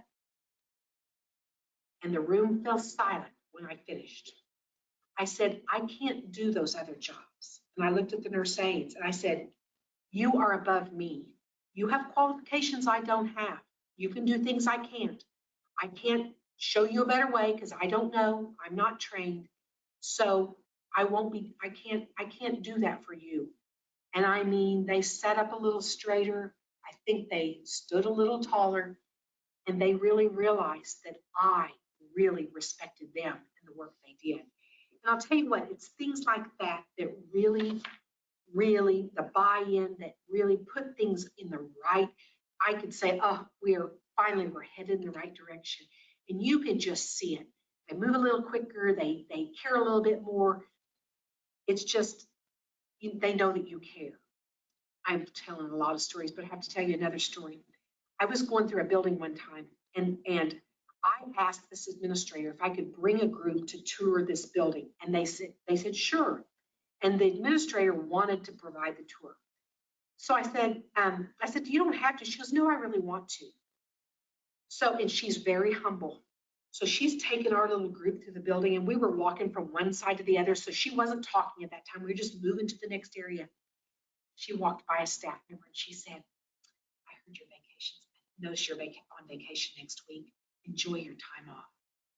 Then as we were walking along, she walked by another staff member, and she didn't realize, I mean, I was at the back and she was just going through there. It wasn't like she was not doing this to do this because she thought I was watching or listening. This group was just talking and I was behind them, but I was watching her. And she said, I heard your daughter, I knew your daughter was sick a few days ago. Is she feeling all right? Oh yeah, she's feeling so much better. Thanks for asking. She knows every staff member's names and she knows what's going on in their life. And she let them know, I care about you. You're part of our team and your success is my success. It's our success. And I will tell you, that tour showed me so much about her, and she didn't do this. And when I left there, I never said a word about it. She didn't know about that till one of the people in her organization came through this class.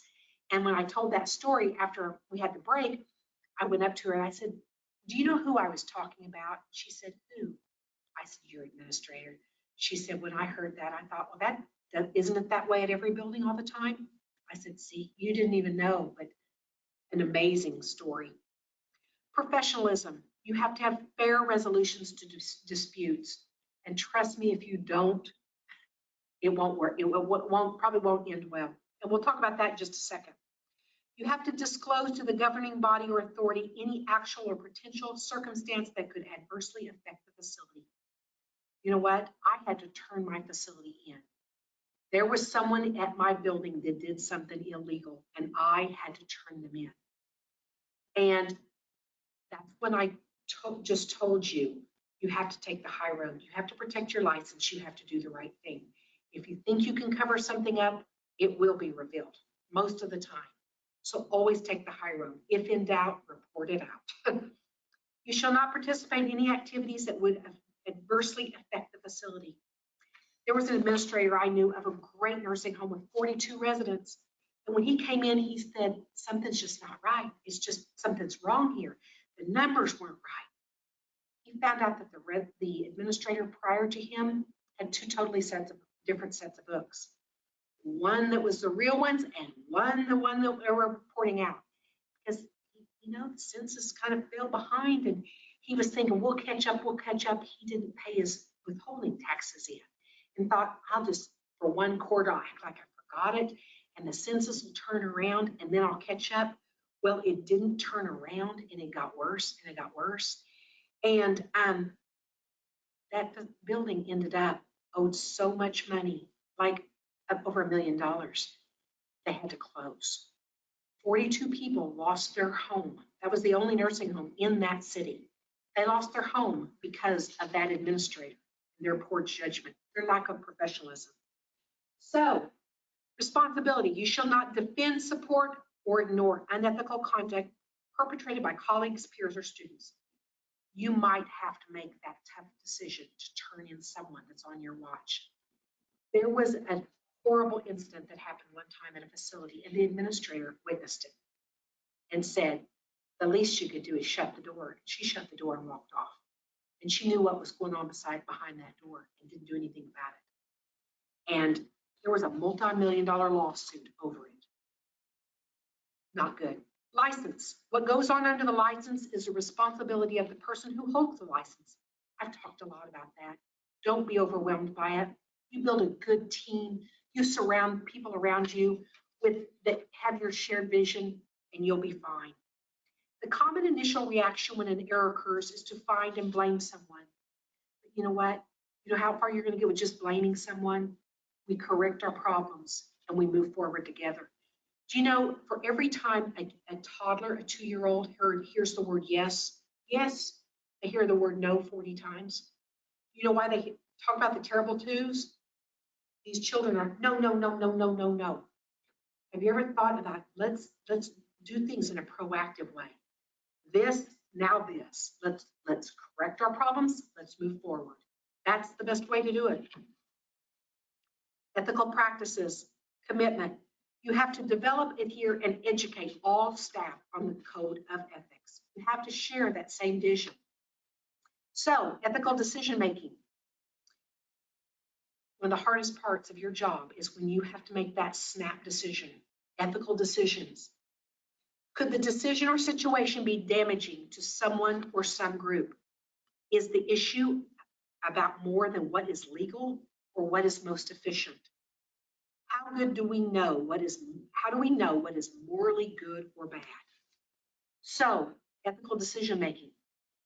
You know, my approach might be different than yours, and yours might be different than yours, but we all need to find what works for us. So, the utilitarian approach, do what is right and good for most people. Okay, this is going to help everybody. The rights approach, do what protects the moral rights of those affected. Now, there's a story one time. So if there was a train coming down the track and there was one person on that track, and if you tried to save that person, it would derail the train and every person on the train would die. You're going to say, you know what, we're going to have to let that person go. You know, you have to, but then that same scenario, there's a book written about this. Okay, then what if there's one person on the track and there's only the engineer and the train? Who do you save? And so there's tough decisions. Fairness and justice approach. Do what is fair. Treat people equally and consistently. The common good approach. Do what contributes to the community as a whole versus individuals. And the virtue approach. Do what is virtuous. So, you are the future. Increased standards will elevate the profession. So sometimes, like the 4-year degree requirement, people fought that tooth and nail. They still do. There's still people that say, we need to get rid of this. I will tell you, every person in these classes now has a 4-year degree, and I've asked the class before, how many of you would be here if you didn't need a 4-year degree? And they're like, well, we probably wouldn't be here. We wouldn't get paid as much. We wouldn't be in a profession where other people are, you know, have a higher level of professionalism. So increased standards do elevate the profession. There will be a shortage of administrators. But you know what? One thing you can take to the bank, there's always a shortage of excellent administrators. If you're a good administrator, there's a guy I know, I said, you know, you can write your ticket. I mean, I went to him one time at a job. He was in a job at a bad place. And I said, you are such a good administrator. If you ever decide to leave this job, call me. And then they had a change of ownership a 1.5 years down the road. And he called me and he said, I remembered what you said. And he ended up getting a job as an administrator of a big CCRC, an amazing job, and retired. And when he retired, he said, you know what? I'll never forget what you said. That if I wanted to be an excellent administrator, I could get that excellent job. Tremendous growth in the long-term care profession. No one has as much security as people in long-term care. You look at all these professions out there that right now in the midst of COVID, they're wondering, you know, are they going to need me? What's going to happen? Well, we have job security that is priceless. And there is a bright and promising future for committed, ethical administrators. We make a living by what we get. We make a life by what we give. This goes back to what I said about, at the end of the day, there's a lot of people in their jobs that are giving up a day of their life and they're like, you know, I hate my job. They collect a paycheck. But I will tell you, sometimes you're going to have tough days, but I will tell you, when those families, when their family member dies and they say, you know, everything you did was, everything my mom was at the end was because of your staff and you and what you offered for her. I mean, it's invaluable. Unethical practices. and you don't want to be on this list.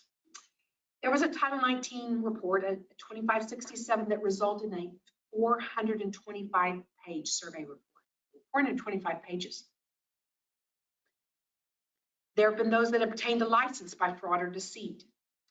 They were convicted of a crime involving narcotics or drug control. And this is serving as the administrator of more than one facility. That's not under the protections of an assistant administrator. That's just hanging your license on 2 nursing homes and hoping someone doesn't catch up with you. And failure to submit federal and state withholding payments. Indicators of an ethical environment. This is a slide you want to keep.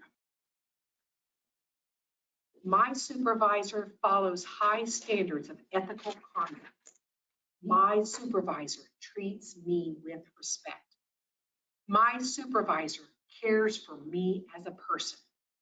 I feel comfortable reporting complaints or problems to my supervisor. Management cares for our employees, and I'll get you this slide, all these slides, and usually I start with that. I don't pass out handouts. You know why? I'm one of those people, if I'm sitting in a presentation and I get handouts, I go to the last page, 72 slides, and I track them. She's ahead, she's behind, and I know this is going to take longer or we're going to get out early. I always just want you to sit, listen, and learn. I'll give you all these slides, all the information. Take what you want, leave the rest. But I think it's important to sit and listen and learn. Management cares for our employees. Values are clearly communicated by management. I am given recognition for my job performance. Think about each one of these things. This is something that you need a copy of. There's a few things in here that I would say, copy that, keep that, put it in your back pocket, remember it. You know, this is one of those. Can your staff say this about you? And you know what? Like I said, 75% of the staff, once you get there and get that buy-in, 75% of your staff probably will say this about you. And that 25% in a good situation, maybe that'll be 10 or 15%, is what we kind of call the revolving door. They haven't figured out if they're at the place they need to be. Sometimes there's staff that might want to be in that place where they can collect the paycheck without a whole lot of strings attached, without too much oversight or disruption. But the good staff want to be in that place that I know that if I pull my weight, they're going to pull their weight. That if I have their back, they're going to have my back. That if I work really hard, they're going to work hard too. Because no one wants to be in that place that they're working really hard and the next shift no one shows up. They have agency staff, and then they know when they leave, all of those residents are not going to be cared for the way that they would want them to be cared for. And this, when I started in this job 26 years ago, I made a copy of this, and I keep it with me all the time. And I have read this thing 200, 300, 400 times. I don't know how many times. This is another nugget you need to keep with you. It is the meaning that men attribute to their life. It is their entire system of values that define old age. The reverse applies. By the way in which a society behaves towards its old people, it uncovers the naked and often carefully hidden truths about its real principles and aims. So thinking about you as an administrator, who are we as a person if we do not value every one of those residents? Everyone, like the poem said, every one of these people is someone's mother, father, sister, brother, a contributor to society, somebody who has given much, and now we have to give back more to them. So this might be something with that other poem to help share with your staff. Some of them are there because their hearts led them there. Some of them are there because they need a paycheck. But I will also tell you, I've seen the transformation of so many staff because they said, you know, I came to collect a paycheck, but now I'm here for these residents. We used to do a training program that was for nurse aides because, like I told you, everyone's batteries run down. How can we expect 110% out of everyone when they get tired, they get worn out, they feel beat up sometimes, and sometimes families aren't nice to them. And I'll tell you what, I have my staff's back. I tell my families, you know what? You never can go off on the staff. You have to treat them with respect. If you have a problem, you come to me or you come to the person in charge. At no time can you yell or scream or criticize that staff. You come and talk to us about that, because that's not fair. But anyway, we used to do this nurse aid training program. And we had 150 nurse aides from across the state that were selected to be a part of this nurse aid training. And it was really neat because every facility that sent a nurse aide, I said, give me a line or two or three sentences about this nurse aide. So throughout the course of the entire day, I would just stop everything and I'd stand up and I'd say, okay, this nurse aide, this was what was said. You know, on any given day, if it's a dark day and I feel like giving up, you know, Susie, the nurse aide, is always there for me and is the reason I still have hope. And then I would announce that nurse aide's name and they would stand up and everyone would cheer for it. And it was just totally amazing. But beside that, the thing that I did, everyone had a little notepad. And I said, okay, fast forward 40 years. You are now a resident in a nursing home. What are the non-negotiable things you would want in that nursing home? And when I did this exercise, I really kind of thought it'd be fun. I said, you know, I thought they'd ask for crazy. And I thought it'd just be fun to say, in a perfect little world, what would you want? And that's not how it ended. So I got all these sheets of paper, 150 sheets of paper. They all put down like their top 10 things, some of them. And I went through those. And at the end of the day, I was going to read the things and send them off with something really fun. But it was just completely the opposite. I thought it would be crazy things like I want a keg of beer in the activity room so we can drink while we're having our parties. I want, you know, McDonald's food brought in every single day. Here's what they said. After my bath, I want to make sure that they have time to put lotion on me. I want someone to be able to rub my feet at night because I know for an older person how their feet hurt. I want someone to be able to paint my fingernail, trim my fingernails and paint them, because that was the thing I always, my whole entire life, I took care of my fingernails, and people always noticed it and complimented me on it now. And now I can't even get my fingernails trimmed. That's what was on that list. Of the 150 sheets of paper, there was only one that was crazy, and it was really crazy. It was like really crazy, like, you know, you need to take us to happy hour every day. We need to go to play, you know, bingo at the casino every day. And it was just funny stuff. 149 of those were dead serious. And every one of those things was things that they know that one of those residents wants now that they don't have the time to do for that resident. And they want to make sure that if it's them, they don't want to miss out on it. Read my Bible, to help me call one of my kids, or to, you know, things like that. And I still have all those sheets of paper, and I'll never, ever give those up, because that kind of keeps me grounded. That's why we do what we do. We have to keep moving forward. There's some amazing people out there that serve in long-term care. And I'll give you another little nugget. There was an HR director at a national organization, and every day he would go by McDonald's and walk in and get his cup of coffee. Don't ask, no drive-through. Walk in and get his cup of coffee. It was just kind of his ritual. Get in his car and he would go into work every day. And so he knew all the staff. And I mean, they knew him. Well, hello, how are you doing, Mike? You know, fine, they shared stuff. Anyway, all of a sudden one day, Mike, the light bulb went on. He said, my gosh, these people have customer service. They're so nice. They care about people.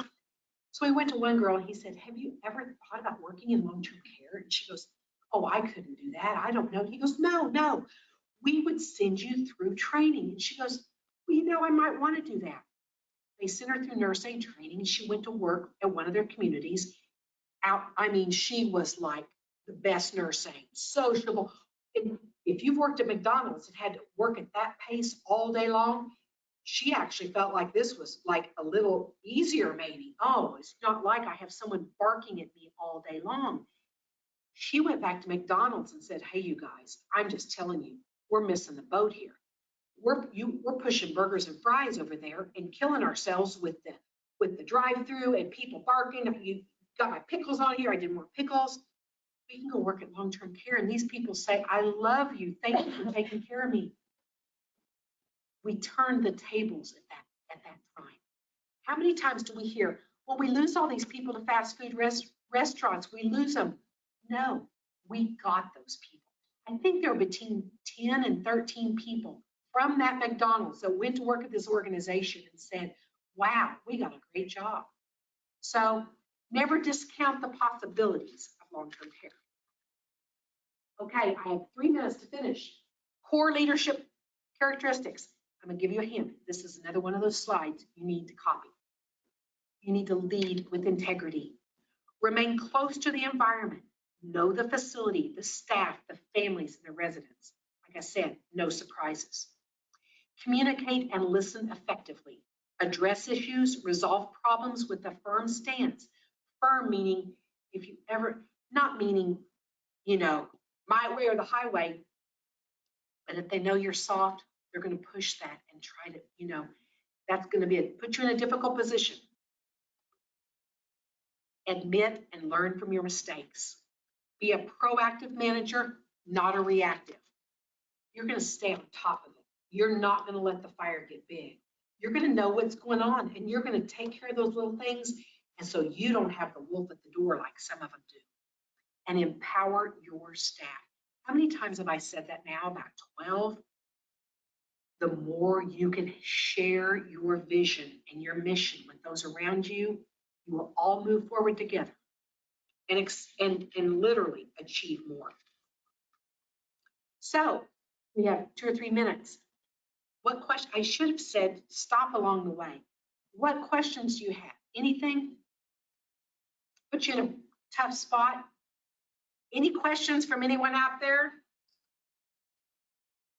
So here's my commercial. But I'd like to think instead of a commercial, it's a gift. I do this every time I teach this class. Leading Edge Oklahoma has the state's largest long-term care conference. This year it's virtual. And it's really amazing because while we can't be in person, I said, if we're going to do this virtually, it has to be awesome. You enter a virtual platform and you know everyone who's there. You can click on them. You can chat with them. You go into the exhibit booths. You can register to win. You can print a PowerPoint. You can watch a video. You can get brochures and handouts. The platform is amazing. We have 45 sessions over 5 days, everything from nursing home administration to nursing to activities. There's music for residents, activity ideas, empowerment. If you want to attend, here's a little form. Any of you out there, it's leadingageok.org. That's leading, L-E-A-D-I-N-G, age, AGE-OK.org.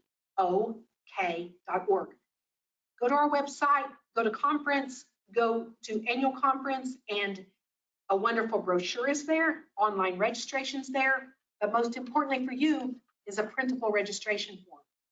The regular registration is $175. If anyone associated with this class wants to attend, you can attend for $80.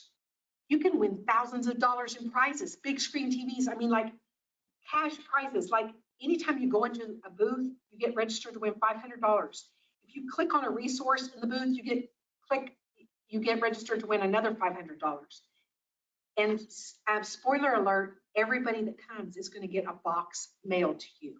And you're going to open up this box and it's full of surprises, full of gift cards, other things. So if you want to come, it's $80, unlimited access. And you just fill out your name and you put Administrators University and pay $80 and you'll be registered. Here are some brochures for those of you that might want a hard copy. And my time is up. I'll be here during the break. I'll be back here in 15 minutes to do our next session. If you have any questions, I'd like to think that, you know, I'll be your friend. I'll be brutally honest and candid with you. I'd love to help you in any way, today or moving forward.